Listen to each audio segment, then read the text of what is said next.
Terence McKenna, how should I describe him? I asked a number of people, and they looked puzzled and loped off. Finally, I managed to get a consensus, which is this, that Terence is an expert in Amazonian shamanism, a philosopher, and an explorer of altered states, the sort of thing we all do when we get home of an evening.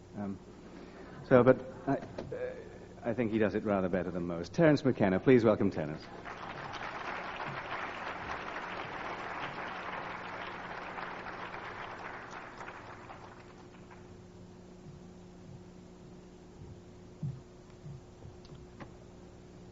Well, I'm aware of how late in the day it is, and I know some of you must be double parked, so I'll make this as succinct as possible.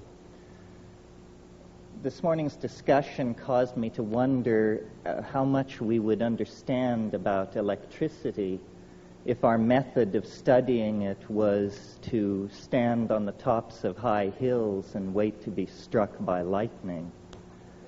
It seems to me that's sort of the position that we're in vis-a-vis the UFOs. We have no real theory. We have conjectures.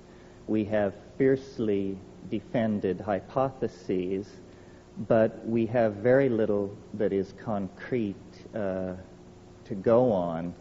It's almost as though the issue of the UFO were an onion, and as we peel the layers of the onion, we discover when we get to the center that there is nothing there whatsoever left. It reminds me that if you cross an onion with a UFO, what you get is a flying saucer that brings tears to your eyes. And so what I would like to do is, just based on the notes I took today, to review what the options available to us are in terms of trying to get some kind of intellectual handle on this phenomenon, and I'll move through them rather quickly. One possibility that I suppose is now out of fashion because it wasn't mentioned here today, other than what Jacques said about ball lightning and plasmas, is that the UFOs are somehow natural phenomena, perhaps piezoelectric forces that have an ability to interact with the delicate electrochemical machinery of the human nervous system to create an impression of hallucination or visitation or abduction. That's one possibility.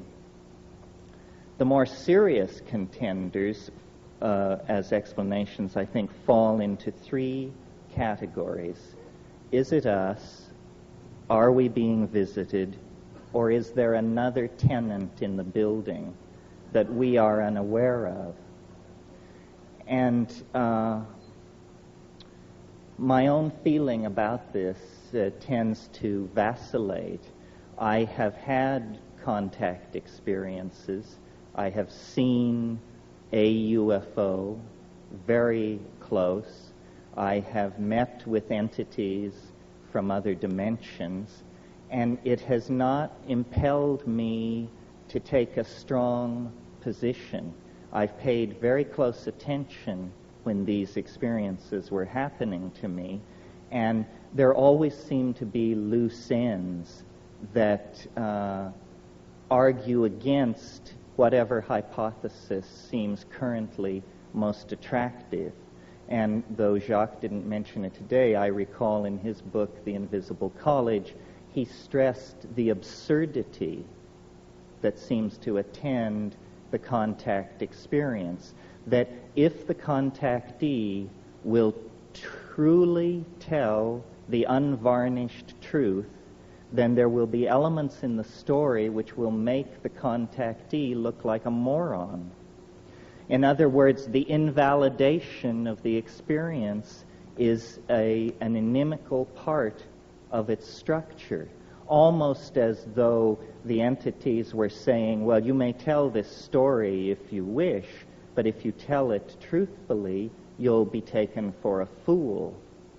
Well, there's nothing wrong with being taken for a fool, except that it does seal the phenomenon rather nicely away from the very sober ladies and gentlemen who are making their careers in some branch of science. They are not interested in investigating the kinky, the anecdotal, the possibly pathological. In preparation for this conference, I reread Carl Jung's book, published in 1954, called Flying Saucers, A Modern Myth of Things Seen in the Sky. And to my mind, no one has really gone beyond Jung. He understood very clearly that saying that something is a denizen of the psychic realm no way precludes its also having efficacious force in the physical realm through the phenomenon which he called synchronicity.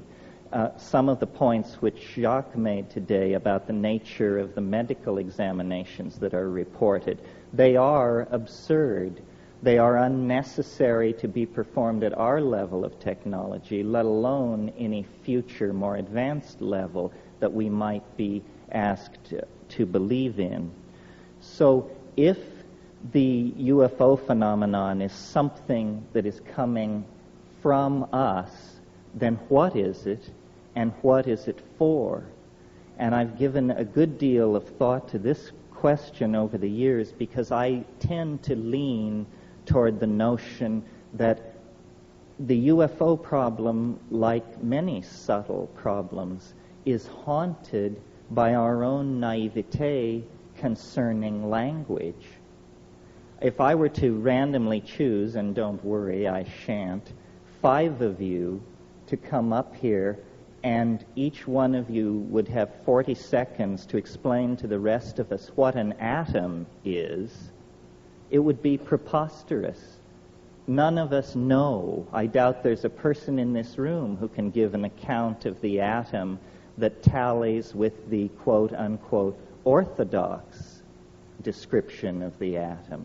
So there is a curious fuzziness about the most mundane parts of reality when we really attempt to magnify and understand them in the clear light of consciousness. How much more ambiguity there is then, naturally, attendant upon the examination of any kind of phenomena which are rare or tend to be fringy. So it isn't a matter of achieving consensus over the UFO. We can't even achieve consensus about what constitutes a decent souffle.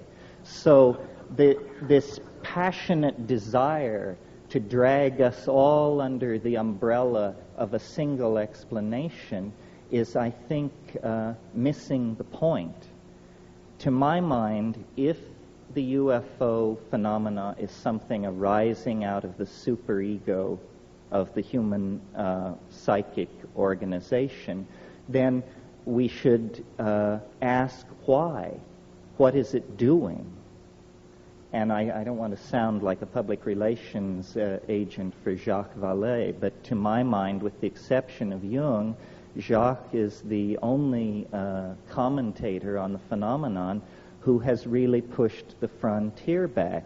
To my mind, in The Invisible College, when Vallée says, in looking at the effect, not asking the question, what is it, but what does it do, you very quickly see what the flying saucers are doing.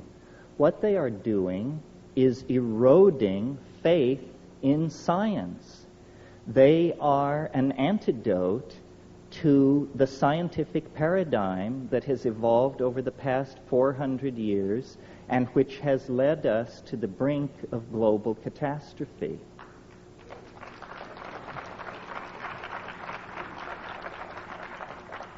So the notion being developed here is that within the structure of the human psyche, there is something like a governor, something like a monitoring circuit, which when a society begins to evolve in a pathological or lethal direction, phenomena can be induced not by the egos of men and women, not by their institutions, but by the overmind, the collectivity of the human species. Phenomena can be induced which are so corrosive to the ideologies currently in place that their underpinnings are cut away, their validity is called into question, and their programs for social development and control are invalidated and destroyed.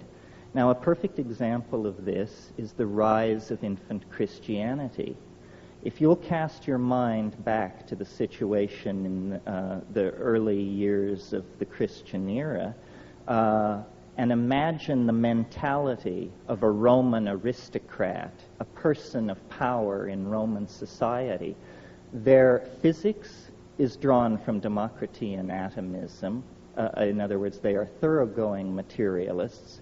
Their social theory is drawn from Epictetus and Plato. They are, in fact, extremely modern people by our own standards. However, among the gardeners and kitchen help and stable boys, there is news of a momentous event in the Middle East. A Jewish rabbi has triumphed over death and risen after 3 days in the tomb. Should the master of a Roman household have caught wind of this kind of superstitious talk among the help, he would have just dismissed it with a sneer. What a preposterous idea. And it is a preposterous idea. Nevertheless, the fact that an idea is preposterous has never held it back from making zealous converts. And within 120 years after the Annunciation of the birth of Christianity, its missionaries were beating on the gates of Rome, attempting to convert the emperor. Now I see a similar situation in the modern context, that rationalism, scientific technology, which began and came out of the scholasticism of the Middle Ages and the quite legitimate wish to glorify God through an appreciation of His natural world, turned into a kind of demonic pact, a kind of descent into the underworld, a Nicaea, if you will, leading to the present cultural and political impasse that involves massive stockpiles of atomic weapons, huge propagandized populations cut off from any knowledge of their real histories, male-dominated organizations plying their message of lethal destruction and inevitable historical advance. And into this situation comes suddenly an anomaly, something which cannot be explained. I believe that that is the purpose of the UFO, to inject uncertainty into the male-dominated, paternalistic, rational, solar myth under which we are suffering.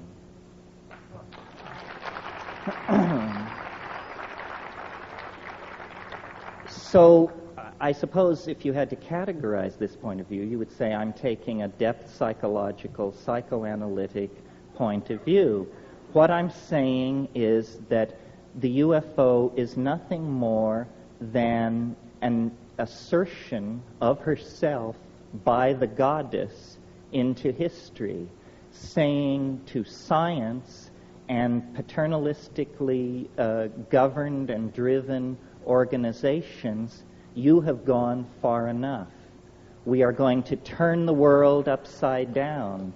Your science is going to be shown up for what it is, nothing more than a pleasant metaphor usefully extrapolated into the production of toys for healthy children. That's what science is good for. It is not some meta-theory at whose feet every point of view from astrology to acupressure to channeling need be laid to have the hand of science announce thumbs up or thumbs down.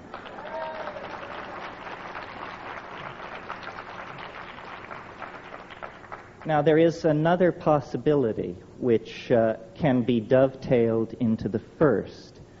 It is that it is not so much the oversoul or the superego of the human species which is responsible for stopping scientific masculine paternalism in its tracks, but rather that, unbeknownst to self-absorbed and myopic human beings, we have always shared, or at least for a very long period of time, have shared this planet with another intelligent species, another entity, which may have been perfectly content to allow us to abide in our ignorance of its presence until the point where it came to its awareness that our style was toxifying, ruining, raping, and perverting the planet. And at that point, this thing springs into action with similar end results as the previous scenario, the invocation of the superego. It's astonishing to me that in the 45 years that the UFO, are we being visited question has been kicked around, I have never seen in any UFO book or publication the suggestion made that if we believe we are being visited by organic, intelligent life forms from some other dimension or place in the galaxy, then we should very, very thoroughly examine the ecology of this planet for traces of its presence. What assurance do we have that the several million life forms that we know to exist on this planet all evolved here? Do we have any assurance? There are ways to gain that assurance by doing comparative DNA sequencing and this sort of thing. Some of you may know my own position, or one of my positions, which is that plants and fungi containing psychoactive compounds are extremely viable candidates for extraterrestrial intruders into the environment of this planet.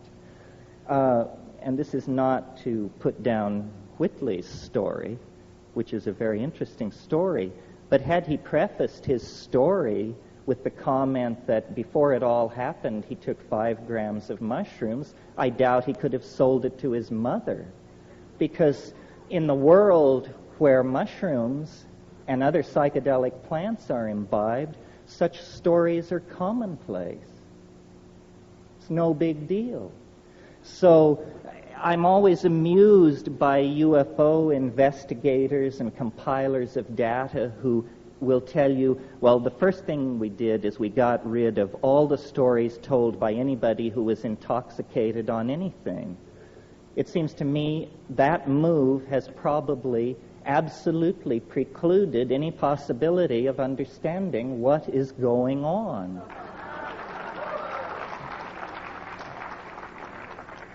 You see, culture is something that we wear like clothes, and we're very much at ease with culture. Our mind is very much at ease with culture, and we gather the language of a given culture around us. Culture is the mind unperturbed.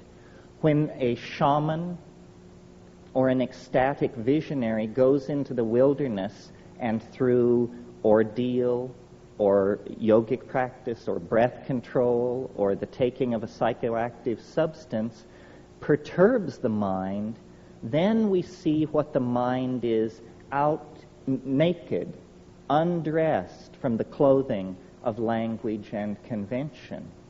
That's why I've made this point over and over again. There will not be a serious discussion of the origin of UFOs, or for that matter, of the nature of consciousness itself, until we leave the utterly culture-bound, provincial, and hick-like attitude that science has foisted on us about perturbing the mind. Without the use of psychedelic substances, I think solving the UFO dilemma is going to be as thankless a task as attempting to understand the nature of the universe without availing yourself of the use of a telescope. It is simply tying our hands behind our backs. Now, there is a third possibility, which is the one that is the more commonly entertained notion, which is simply that we are being observed by intelligent life forms that evolved somewhere else in the galaxy. They have quarantined our planet to keep us from being agitated by their presence, and they will eventually reveal themselves. I find this an extremely odious notion, especially the part about how much chaos there will be if the truth is ever revealed. This is nothing more than the reassertion of masculine paternalism, its right to keep secrets from the rest of us, its belief that there is a privileged all-male class of people who can be let in on what's really going on, and the rest of us, poor dears, have to be shielded from these tremendously shocking facts. I discussed this once with an entity, and it said to me, well, you know, we've disguised ourselves as an extraterrestrial invasion so as to not alarm people with what's really going on. We're getting close to the end, folks. There is a fourth possibility, which I mention only in the interests of thoroughness, which is that these entities and their vehicles are not spacecraft at all, but are in some sense time craft, and that we may be the tremendous sense of empathy with these quite physically unusual beings may arise out of the fact that we're looking into the faces of our great-great-great-grandchildren, who may be emanating back through time, carrying the message, a message about some sort of future event or situation that lies many centuries downstream from us, but that is of such import that from that point, agents are moving backward and possibly forward through time, spreading the news of some kind of mode shift. This doesn't seem to me to be impossible. However, based on my own experience, which is what I think this thing really comes down to, because what we have in the UFO issue is an official position supported by scientists, whether they be Neanderthal right-wingers or doctrinaire Marxists or whatever, a conspiracy of consensus against the personal experiences of individual human beings who are told, well, what you're saying happened to you can't have happened. You are insane, you are mentally ill, you are mistaken. So what we really have here is a political issue. Which do you believe? Your perceptions, memories, and expectations aided by your intellect, or some kind of utterly abstract, official, doctrinaire, sexist philosophy laid on from above? So I think really what the saucers do, if you accept their presence, is they empower us.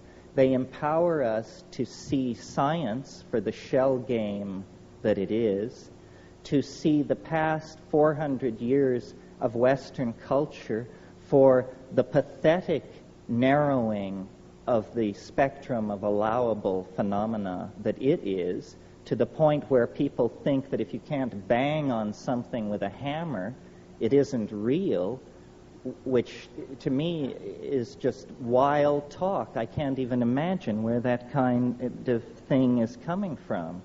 So I think, and I'll just leave you with this final thought, that in lieu of the repression, and it is a repression throughout this century, of legitimately available ways of exploring the modalities of consciousness, and by that I mean psychoactive compounds, the repression of those compounds and their use by science has created a neurotic energy dynamic in the mass psyche, and the mass psyche has begun to hallucinate because the destiny of human beings is to live in the imagination in the hands of the goddess.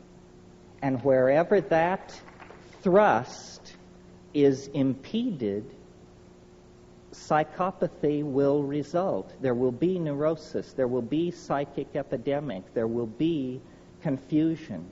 So I believe that until we form a resolution to conduct an unfettered and mature exploration of the human psychology using all the tools available to us, that the skies of Earth will continue to be haunted by flying saucers.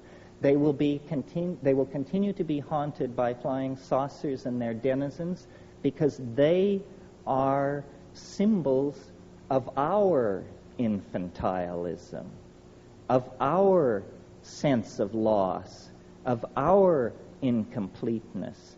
And we can heal that breach by simply recognizing that the true mystery lies within us. The true mystery is in the mind, and its historical promise is the transformation of our society through the abandonment of reason as it has been narrowly defined by this extremely solar, masculine, paternalistic, materialistic legacy that we are the victims of.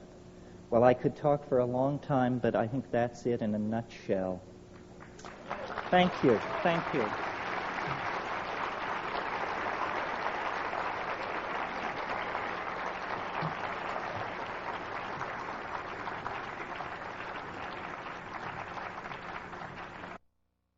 There were a couple of points I didn't cover. Before I get into that, though, I would like to thank and call attention to the magnificent accomplishment of Elise Agar and the Omega Foundation.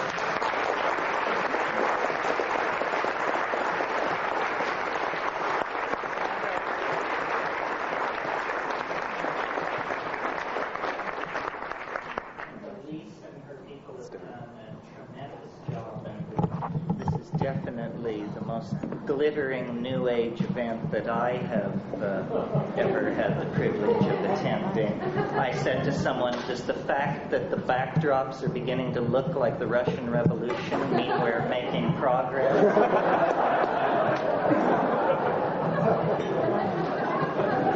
Can you all hear me? Put it up a little bit. Set it up. Can't do that a little bit. How's that? All right. Okay.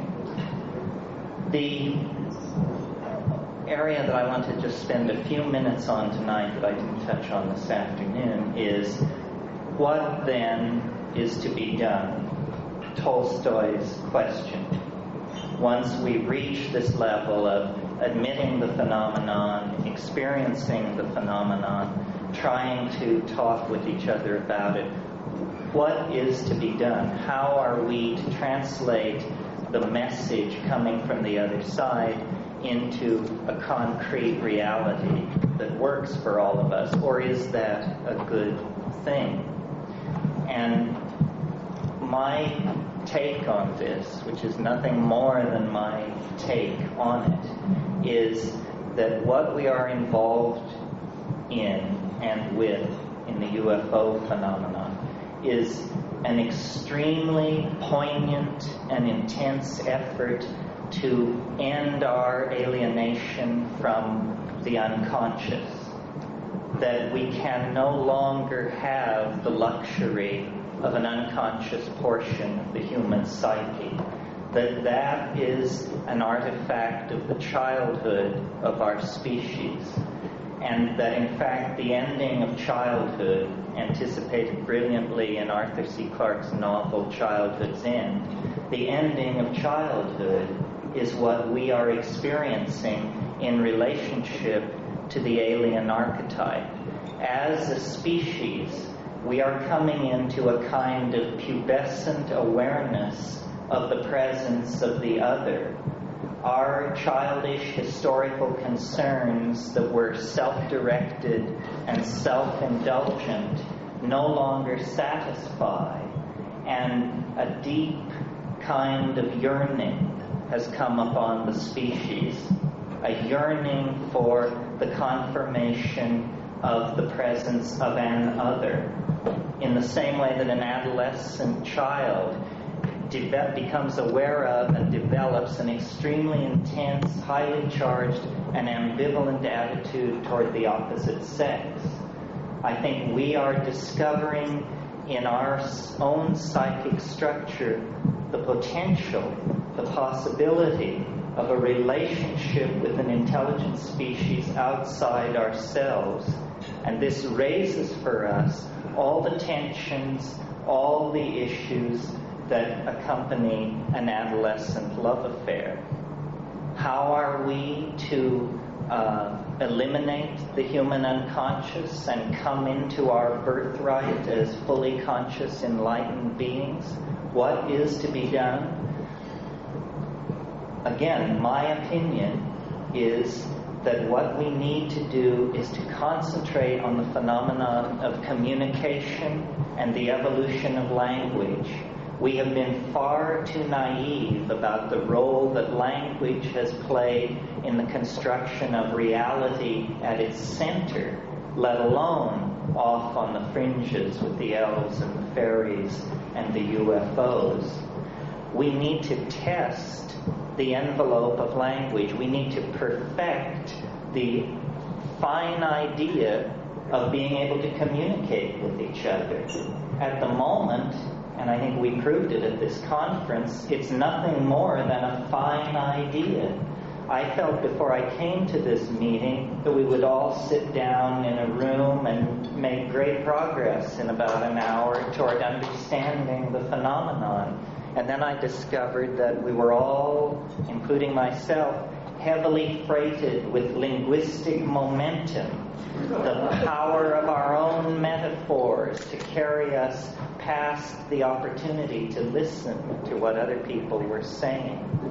And so I think that what we are dreaming of is a common language. And what the saucers are attempting to teach is the modality of a linguistic transformation in the direction of a kind of communication that is not dependent on culturally sanctioned dictionaries, but that is in the bones, in the neurons, in the synapses, so that the ambiguity which attends all our discussions about reality will be purged from our worldview. This is the essence of falling in love. One definition of falling in love is nothing more than lifting the veils of misconception between two entities and still being able to go forward towards some kind of union. So I really believe that we have moved so far from an awareness of the feminine portion of our psyche that now the thing dearest to us and closest to us must present itself in consciousness under the guise of an extraterrestrial or interdimensional invader. It's a comment on the alienation of our era. And the way this schism can be breached, the way this psychic wound can be healed, and a kind of species-wide individuality emerge is through taking control, conscious control of the evolution of language. This means paying a great deal more attention to what we say to each other, to linguistic intent, I think that the main legacy of the 1960s into the 80s was a legacy of language transformed in the direction of feeling. To me, the most shocking part of the male dominance of our worldview is the paucity in our language of terms that convey emotion. We have 500 words for the components of a steering mechanism. We have 5 words for emotions. Each one of us is a swim in a concatenation of emotionally subtle wave phenomena that come and go just below the surface of our awareness. But if any one of us turns to another and says, "How are you doing?" the answer is, "Fine, fine, yourself." This is presenting a tremendous barrier to us to the expression of our wholeness. And I'm completely willing to line up behind Carl Jung on the notion that the UFO is an expression of our longing for wholeness. In principio et verbum, et verbo caro factum est. In the beginning was the Word, and the Word was made flesh. In other words, if you were an actual extraterrestrial standing off in a spaceship looking down on this planet, you would not see the strivings of individual species. You would not even see the great classes of organized organic life. What you would see instead is a gene swarm, a language frenzy, the coding of meaning in genes, in words, in architectonic productions, in poetry. What is happening on this planet is the self-reflecting genesis of communication for itself. It is language, somehow, that is loose in our species, on our planet, within and without the flying saucer. So, communication, which we take astonishingly for granted, considering the very basic kinds of needs that we communicate to each other, is actually the great frontier of our spiritual becoming. It seems to have passed right by us that we already possess a form of telepathy. That the miracle of communication involves the fact that I make small mouth noises and you instantaneously consult the culturally sanctioned dictionary, and out of your dictionary you construct a map of my linguistic intent, and then through a series of grunts and nods we assure each other that we know what we mean. So, in a sense, I said this afternoon that the UFO was here to confound us, to confound science. On another level, like the psychedelics, it is here to catalyze a finer evolution of communication, to goose us toward a little tighter epistemic and ontological definition of the business of communicating with each other.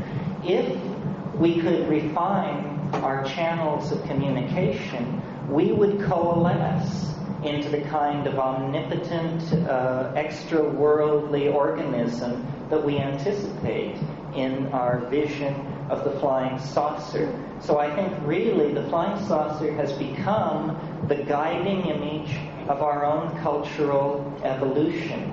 We are going to live in the imagination. This planet is involved in a birth process. There is nothing unnatural about what is going on this planet, and there is nothing unnatural or inappropriate about us. It's simply that the planet has carried us to term. We are now ready to leave the womb, and the womb is in danger of toxemia if we in fact do not leave it. We have passed into a new kind of time where the separation of our species from the planet that gave us birth is a necessity for the survival of both parties. And like any birth, it is a moment of crisis. It can end in catastrophe, and perhaps the saucers stand off to perform a necessary cesarean if things really turn into chaos. Many contactees report an apocalyptic scenario involving the saucers taking everybody away in the wake or in the imminence of a thermonuclear exchange. However, the mature way, the self-reflective way, the dignified way out of this cultural impasse, out of this global standoff, is for us to take seriously, on a personal level, the possibility of evolving our communications with each other so that we actually become the loving family of the goddess, the planetary organism that we all feel ahead of us in the future, casting an enormous shadow back over the historical landscape. Eventually, and when is up to us, it will no longer be a higher dimensional object throwing a shadow into the flat dimensions of history. It will be instead a transcendental object made manifest. We are, in fact, on the brink of great changes. Yes, the UFO phenomenon has been around for hundreds of thousands of years, possibly, but nevertheless, it is somehow spun into the fate of our species, and the overwhelming image of self-transcendent flight, of return to a mandalic unity that transcends space and time, is the guiding archetype of our peregrination through history. So I believe that the UFO waits at the end of time in the same way that the individuated personality waits at the end of the ontological development of the individual. And if we act in good conscience and with great faith in each other, we can in fact realize the hope of the Irish prayer, which says, "May you be alive at the end of the world." Thank you.